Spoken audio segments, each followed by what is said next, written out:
கையில் கொண்டு வந்த கிஃப்ட் எல்லாம் கொடுக்குறாரு.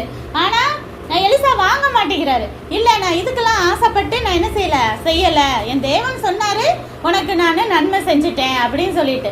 எப்பயுமே எல்லாரும் கொடுக்குற பணத்தையும் நம்ம வாங்கக்கூடாது. கிஃப்டில் வந்துட்டு யார் யார் எப்படி சம்பாதிச்சிருப்பாங்க. ஒருவேளை இவங்க வந்துட்டு இஸ்ரேல் மக்கள் கிடையாது, தேவனோட பிள்ளைங்க கிடையாது. அதனால தேவன் வாங்க வேண்டாம்னு சொல்லியிருக்கலாம்.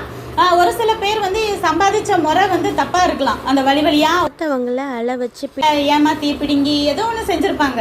அதனாலயே தேவன் சில பேர்ட்ட என்ன செய்வாரு, பணம் வாங்கவே கூடாதுன்னு சொல்லுவாரு. ஆனா நம்மளுக்கு இப்படி ஒரு ஃப்ரீயா ஏதாவது கிடைச்சா நம்மளுக்கு அது மேலதான் என்ன செய்யும், ஆசையா இருக்கு. இப்போ 1 லட்சம் கொடுத்தா நீங்க வாங்குவீங்களா இல்லையா? வாங்குவீங்களே. இப்போ நான் என் கையால் வாங்கினா உங்களுக்கு கண்டிப்பாக ஆசீர்வாதமாக தான் இருக்கும். இப்போ மற்றவங்க தேவனை அறியாதவங்க யாரையோ கொலை பண்ணிட்டு அதை பிடிங்கிட்டு வந்திருக்காங்க, அந்த காசை கொடுத்தா நம்ம தெரியாமல் கூட வாங்கிடக்கூடாது. அப்படி யாரோ கிஃப்ட் கொடுக்குறாங்கன்னா முதல்ல நம்ம என்ன செய்யணும், தேவன்கிட்ட ப்ரேயர் பண்ணி கேட்கணும். அப்போ இப்படி வருது, உங்களுக்கு விருப்பம் இருந்தால் நான் வாங்குறேன், விருப்பம் இல்லாட்டி வாங்க மாட்டேன் அப்படின்னு சொல்லிட்டு அப்போ தேவன் சொல்வார் இதை வாங்கு. இல்லை அவன் இந்த மாதிரி தப்பான பணத்தை லஞ்சமோ இல்லை யாரையோ கொண்டுட்டோ இல்லை அடுத்தவங்களை அடிச்சுட்டு அவன் லேண்டை பிடுங்கிட்டு இவன் வச்சிருக்கான், அதில் சம்பாதிச்ச பணம் இது வேணாம்னு சொல்லிட்டு நம்ம என்ன செய்யக்கூடாது, அந்த 1 லட்சத்துக்கு ஆசைப்படக்கூடாது.